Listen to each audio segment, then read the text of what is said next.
Welcome. Welcome back, Senator Lee. Thank you. And I know we got to rush because once again, it's Christmas time, which means that there's huge budget battles, and you are the institutional Grinch that doesn't want them to spend another $2 trillion without any accountability. It's kind of like that makes you a bad person, I guess. Technically, yes. Yeah. Although one could argue that it's the other way. Yeah. People don't really want the stuff that yeah. they're being deprived of by their government. And so in that respect, maybe I'm more like one of Santa's helpers. Yeah. Yeah. I buy that, but some of your Republican colleagues and all of your Democratic colleagues don't seem to feel that same way.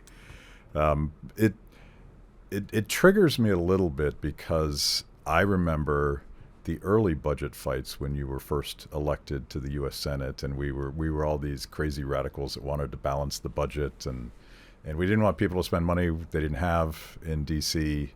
But it feels like this is Groundhog Day. Like every year, they've created this massive, horrible spending bill, and they're holding it over members of Congress's heads because they can't go home for Christmas until they do that. Has the process actually gotten worse? Yes. We've gotten even more in the pattern as a Congress of consolidating all spending bills into one bill. And then we've gotten even more in the pattern of bringing those bills up at inopportune moments, including and especially the moments before members were planning on going home to be with their families for Christmas. And so that creates this really odd dynamic in which people should be mad at those who have scheduled the vote for those time periods, or they should be mad at the committee that didn't get spending bills processed sooner, or at the floor leader for not bringing up a spending bill and subjecting it to an open process weeks earlier. Instead, very often, they're mad at those people who are reluctant to spend multiple trillions of dollars just as a matter of convenience so that people can get home. Yeah. Yeah, it's a little bit offensive that people are inconvenienced by a $2 trillion. And this is the so-called Build Back Better plan, right? Right. And by the way, that is part of what's so concerning, is that when we look at this, it's not concern for the convenience of the American people. It's concern for the individual convenience of individual members of Congress. And that translates into doing whatever the majority leader or the speaker wants at the moment. And that's terrible. Yeah.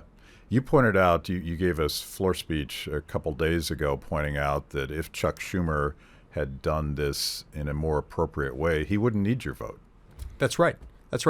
Anytime he does that, as he did recently with the continuing resolution, there are ways of setting it up so that he doesn't need unanimous consent to expedite the timing. But he delayed it so long as we were approaching the continuing resolution last week that he had to come to us and get unanimous consent. And so once he did that, I said, all right, well, that's fine.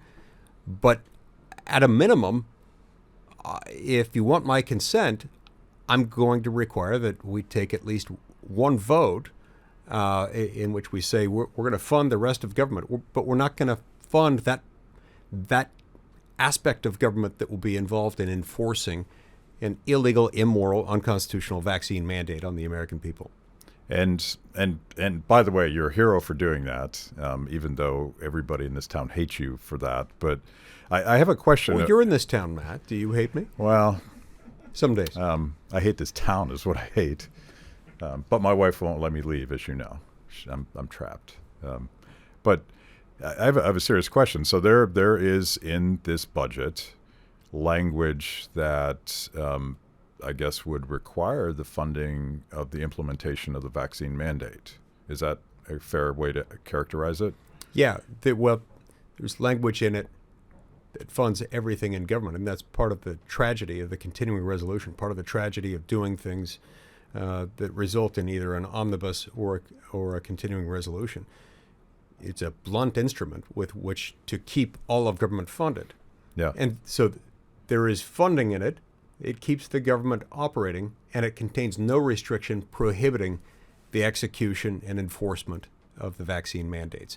What we wanted, what we proposed, what we voted on, and it narrowly failed, was an amendment saying you can't spend this money on that. Okay. So you got the vote you wanted. We got the vote we wanted. The vote didn't turn out the way we would have liked. Yeah. It ended up failing with a vote of 50 to 48. We had 2 Republican members who weren't present at the time the vote was cast. We had hoped that Senator Joe Manchin would vote with us, and we had long expected him to. And I'm not sure why he didn't vote with us, but anyway, could have turned out differently. Yeah, because my question was if Congress had expressed an opinion about this, that would have an impact on the future constitutionality of the vaccine mandate, which has been now struck down by several courts. I'm asking a naive question because I believe that the vaccine mandate carried out by the federal government as proposed by President Biden and his administration, it's unconstitutional, regardless of what we say about it. Right. It just is unconstitutional, and it's being challenged in most of its iterations in the courts. The most significant single piece, and also the most egregiously unlawful piece, in my view, is the so-called OSHA mandate. That part of it being implemented by OSHA that applies to all employers with more than 99 employees. And that one is subject to a court order halting its enforcement. It's been issued by the U.S. Court of Appeals for the Fifth Circuit. I believe that that's going to stick. I mean, right now it's preliminarily enjoined. I believe that will turn into a permanent injunction. I believe that injunction will be upheld by the Supreme Court if and when it goes there. So I had Congressman Thomas Massie on the show right after the Biden administration announced this initiative, and his theory. I'm sure he was not a fan of it any more than I am. He actually may be more offended than you, if that's possible, but I don't know if that's possible. But his theory, which I think has proven out to be true, was that the Biden administration probably knew this was unconstitutional the whole time, but they wanted to bully American businesses into doing it anyway. And now OSHA has suspended the enforcement of it, but a lot of businesses have moved forward and fired people that refused to comply. And it's doubly offensive because these are probably frontline workers that were delivering our food to the laptop class that were afraid to go out of their house, people working in the healthcare system, people that probably have natural immunity because they were out there the whole time. They didn't shelter in place because they were deemed essential by the government. So now we don't need them anymore, and a lot of them have been fired. It seems like not only an immoral idea, but this idea that we have a new variant coming out, but we're going to fire a bunch of healthcare workers. Yep. Does this make sense? It makes no sense at all.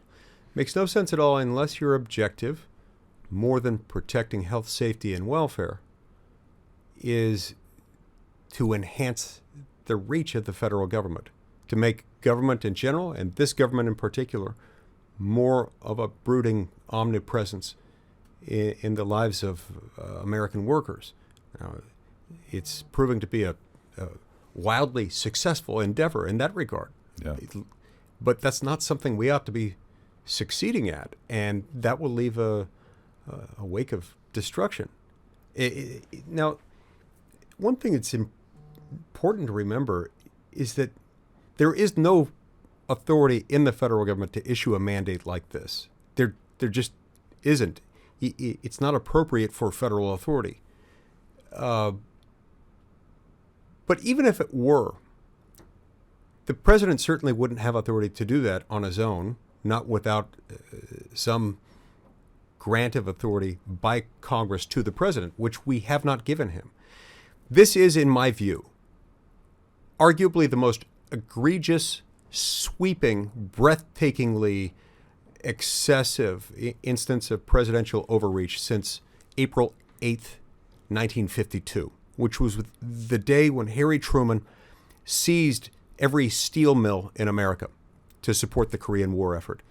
It took a couple of months, but that case wound its way through the court system all the way up to the Supreme Court, and within about 2 months, the Supreme Court knocked it down. One of the things that has made this one so nasty and so difficult to get smacked down by the courts sooner is that President Biden announced this in early September. But he didn't issue the order, which was the condition that we had to have in place before any challenges could be brought in court, until months later. That's kind of a problem. Now, Yeah. I still believe that the result's going to be the same. It's just that a lot of people will get hurt in the process, because a lot of companies, anticipating that order was coming, started adopting their own policies. They didn't want to get flat-footed because they knew they would be fined severely if they weren't prepared. So it was easier for them to put the policies in place and even begin firing people before the whole thing was settled. Yeah. That's tragic. Yeah.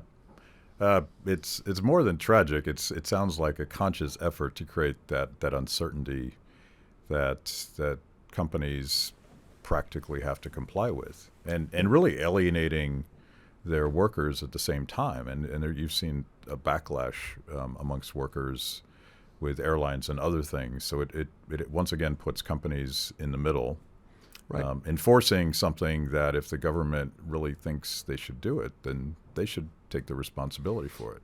And this is happening at exactly the same time when we're dealing with a bunch of supply chain issues that our government itself has helped to create.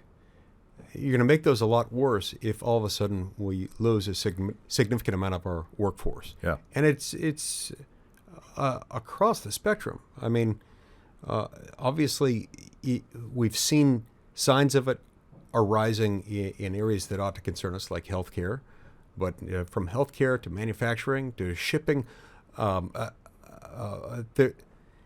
even within our military, we've got a whole lot of people who are very concerned about it. You can't lose that much of your workforce, as we apparently stand to lose. Senator Rand Paul, as the ranking Republican on the Small Business Committee in the Senate, recently released some state-by-state data about how this is going to affect people. As I recall, 39% of the workers in Alabama are at risk of losing their jobs over the mandate. 39% was West Virginia, 37% in Alabama, 33% in Arizona. I believe Utah was 31%. This is a huge segment of each of these states' workforces that are at risk of getting fired over this. And it's got to be terribly difficult for each of those people, and it's also not wise for the country as a whole.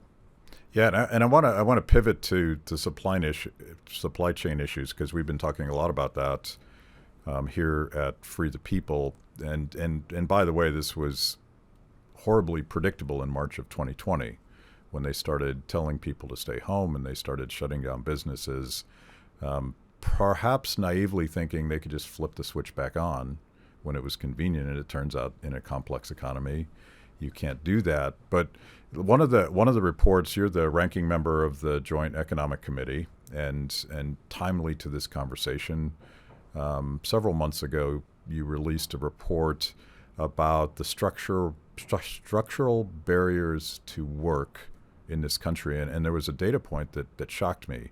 1955, 97% of men were working. And I'm sure there's other qualifiers. And that has dropped pre-pandemic to 89%. And you list all of these regulatory and other government barriers that discourage work, but that was pre-pandemic. And if you add the vaccine mandate on top of that, you are talking about a fairly catastrophic labor shortage, which manifests it in very specific ways, like truck drivers or people working in warehouses or a million other things that none of us know about. So that's one piece. The other piece is we're learning that the shipping distribution process itself is quite brittle because of other government failures. And you have been a leader on this. I've been waiting forever to have a relevant, timely conversation about the Jones Act. Here we are. An issue near and dear to my heart. People sometimes ask, you're from a landlocked state. Why would you be obsessed over the Jones Act, something that deals with maritime shipping? Well, I'm part of the United States of America. Therefore, I'm impacted by the Jones Act. Every American is. Now, it's worse in some states than it is in others, but the Jones Act essentially says that if you want a shipping vessel to be able to go from one U.S. port to another U.S. port, you must do so in a shipping vessel that is built, owned, crewed, and flagged in the United States. Now, I gather that this made sense, or at least that Congress concluded that it made sense as a way for us to, I don't know, fight World War I. And if what we were trying to do was prepare for World War I again, maybe that would be your thing. But, it's been a long time. The Jones Act was like 1920, something like that, Yeah, right? yeah. And I think it was a kind of a post hoc effort to say, what could we do to be more prepared to fight World War I than we were when we fought World War I. I don't actually think it made any sense then, but it certainly doesn't make any sense now. And let me explain why. Things have changed since World War I. They have. They've changed substantially for a variety of reasons, a lot of them having to do with our tax and especially our regulatory structure. We don't build as many ships in the United States as a percentage of what's in use as we might have a century or so ago. And there is a very large competitive shipbuilding industry in other parts of the world where they can build ships of the sort that you need from to cross an ocean laden with shipping containers. In fact, buying a Jones Act compliant vessel costs 6 to 8 times more than a non-Jones Act compliant vessel. So that's an enormous cost. We're talking about $250 million if you buy one built in the United States, as compared to 1/6 to 1/8 that cost if it's built somewhere else. That's just the beginning of the issue. If you're also going to have it U.S. crewed, that is going to cost you about 3 times, about triple. A shipping container vessel of this sort will cost you about $7,000 per day to crew if it's a non-U.S. crew. It's going to be about $21,000 a day if it's a U.S. crew. Now, when you add all these things up, it just makes it very, very difficult for the American consumer to not get gouged. And when you look at the actual beneficiaries of this is the classic problem of concentrated benefits, a small handful of very wealthy interests involved in shipbuilding and ownership of ships, small handful of them, compare it maybe to the sugar industry in the United States. And then everybody in America pays a little bit more for almost everything they buy, or essentially everything they buy if it has at some point or another come over in a ship, which a lot of stuff is. In some parts of the country, it's really, really bad. Hawaii, Puerto Rico, and parts of New England are especially bad, where the Grassroots Institute of Hawaii has estimated that this may cost an individual family thousands of dollars more in a particular year to live, just to buy the things that they need because of the Jones Act. Yeah. And that of course, was pre-pandemic. Yes. And I believe that the Jones Act has been suspended in the past for emergencies, hurricanes like Katrina, where you really needed to dramatically, immediately expand shipping capacity. Could the Biden administration suspend the Jones Act? Yes, it could. I've suggested that it should. I think the American people would benefit, and I think we could close a lot of our supply chain issues if we suspended it for a period of time. It's one of the reasons why I've introduced something called the Stop the Grinch Act. The Stop the Grinch Act was an idea. He's right here. Where is he? Where's the Grinch? He's over here somewhere. Well, he's with us always in our hearts. He fell off the thing. But my wife and I were at Costco a few weeks ago, and we were talking about supply chain issues, as one does while at Costco. And all of a sudden, this idea came to me. I started thinking about all the ways in which federal regulatory hurdles make it harder for products to get from wherever they were made. Many of them have been made overseas, into a U.S. port, from the U.S. port onto a truck, from that truck to various distribution locations, including a Costco. This one happens to be in Orem, Utah. And I came up with a list, and we decided to propose something that would suspend things like the Jones Act, certain of the more egregious trucking and shipping regulations that are in place. We would suspend certain regulations necessary to be able to store shipping containers, excess shipping containers on federal land, give more people access to the port location, open up the availability of truck chassis, and a handful of other things. Just by lifting a few regulatory burdens for a period of time, a period of 6 months or so, would do more to open up the supply chain problems than any other thing I could think of. So we just recently introduced the Stop the Grinch Act. This one went from concept to introduce legislation in a matter of weeks. And are these all things that the Biden administration could do administratively if they chose to? Many, if not most of them, it could do. Yeah. It's better if they've got legislation. There are things about Jones Act waivers that would be made clearer if they did it this way. But yeah, there are other ways they could do most of it. Yeah. I mean, obviously, legislation would be ideal because none of these things should be barriers to getting people the goods they need for Christmas ever. That's right. That's right. And, you know, it's my belief, and this is a concern that I've developed over a long period of time. It's not necessarily specific to either political party, but I don't like the idea of giving so much regulatory flexibility and discretion to the executive branch of government, such that you can give any president at any moment the keys to the kingdom, yeah, and the ability to say, I personally did this. Not in a system where the people's elected lawmakers in the legislative branch are supposed to be in charge of policy. Yeah. Now, obviously, it's the executive branch headed by the president that has the power to execute, implement, enforce, and administer the laws.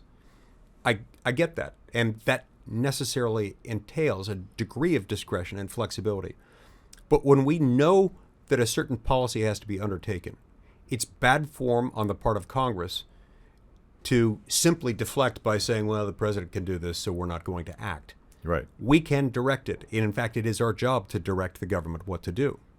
That was the same logic that some of your Republican colleagues expressed when you were trying to get a clear sense from Congress that vaccine mandates were not acceptable. And, you know, they said, I think irresponsibly, well, the courts will take care of that. Yeah. Good luck with that. In a couple of respects. First of all, because even though I believe the courts will do the right thing, and that the right thing is to conclude that these mandates, especially, for example, the OSHA mandate, this one is just so egregious. All of them are mean. All of them are unnecessary and unwise, but that one seems especially reckless from a legal and constitutional perspective. I think the courts will do the right thing, but we can't assume that another branch of government outside our control will do the right thing and will do what we would want them to do. And it is, moreover, a betrayal of our oath to uphold, protect, and defend the Constitution of the United States if we're not willing to pull the levers that we control on our own. In other words, constitutionality and legality really are responsibilities assigned to each branch and each member of each branch. We have to do whatever we can, knowing that the other two branches might get it wrong. But we control this one. Yeah. And this one happens to be the most dangerous branch. Yeah. It's sort of been your project since you got to Washington, D.C., is for the legislative branch to take back its responsibilities and legislate. And you can't rein in executive power unless legislators actually take that responsibility back. Indeed, indeed. We have to be willing to do it. And it is ours to exercise. And make no mistake, it's not as though it's been seized from us by some unknown being or unseen force. It's neither of those things. We've given it away willfully over many decades. We've done it for the political convenience of individual members who find that it's more politically advantageous to give discretion to somebody else so that we don't have to answer for the difficult line drawing problems that inhere in the legislative process. This feels like a beautiful opportunity to shamelessly plug your series that Free the People and the Federalist Society are producing called The Constitution Line by Line with Mike Lee. I feel like this is a subject that we have delved into. The Constitution Line by Line really will make you laugh. It'll make you cry. At times it'll make you weep hot tears of joy because we cover the text, the unadorned, unadulterated text, and then we go into a discussion about what it means. It's good stuff. It's very good stuff. So I have a theory, and I know you got to get to the Senate floor and try to defend what few constitutional rights we have left. But I have a theory. I'm an optimist about this. I think that the supply chain problems and the vaccine mandates and the oppressive way that dissenters have not been allowed to speak their minds on social media, all the blue checks telling us what we can't say about things like vaccine mandates. I think there's a counter-revolution brewing. And I'm going to float this past you. Are you sensing anything? And I assume by counter-revolution, you mean a peaceful revolution, but a revolution in the hearts of the American people who will no longer look to the federal government as some kind of idol god that they are supposed to worship and in whom they're supposed to have faith. Yes. And I always speak about revolution in the nonviolent restoration of core American values sense. I've always been that way. But it's a revolution nonetheless, and some of those principles, and we've touched on them. I think a lot of Americans across the political spectrum are thinking, you know what, I'm an essential worker too, and I should have a right to go to my job and earn a decent living for my family. I don't think that's radical, but so many of our political overlords have been dividing us between us and them. You're essential, you're non-essential. Oh, you were essential, but now because you didn't comply with this vaccine mandate, we're going to throw you over the side. That one principle is something that I think could really unite people. It is, and I think it could. I think it will. I think it's in the process of happening. Those of us who already believe that have an added responsibility right now to help echo that point, to help people understand that these principles were once widely taught in schools, in elementary, junior high, and high school, and college. They are being taught less so now. But for those of us who understand that whenever government acts, it does so at the expense of individual liberty, and that there's therefore no such thing as government just getting involved and having categorically positive things flow from it without any cost attached to it. Sometimes the cost is much higher, sometimes it's lower, but bad things happen when people are asked to have faith in government as if it were an omniscient, omnipotent, omnipresent, benevolent being. It's none of those things. Government is only force. Yeah. And we've got to treat it with the caution that it deserves to be treated with, no differently than fire or electricity. These are things that are useful, that we rely on. Yeah. But we understand that they're dangerous. You don't just handle it haphazardly. We've been doing that with government. Well, I think about the vaccine mandate is in my mind a form of violence, and another principle that would be very important to most Americans would be the idea that you have the freedom to make healthcare choices for yourself. The government can't force you to do that. And that is another principle that I feel is under attack here, and perhaps the counter-revolution. And I'm seeing these massive anti-vax mandate marches all over Europe, and they're surely not constitutional conservatives. They're just people with an instinct that's like, this is fundamentally wrong. Yep. So that's an opportunity as well. Yeah, they get the fact that when government does something, it's using either the actual or implicit threat of violence. There is at least the potential for government violence if you defy a government directive. Now, this is as it must be. There's not really an alternative for governments. Most of the time, you don't see government physically forcing people to do most things, at least not in this country. But ultimately, that's what separates governments from other entities. Governments can use violence with the sanction and the blessing of law and society, insofar as the people enforcing it have force and a badge. Guns with badges make government distinct, and the immunity that goes with it. But once we have to understand what it actually is. Once you understand what it is, you're more likely to treat it with caution. Yeah.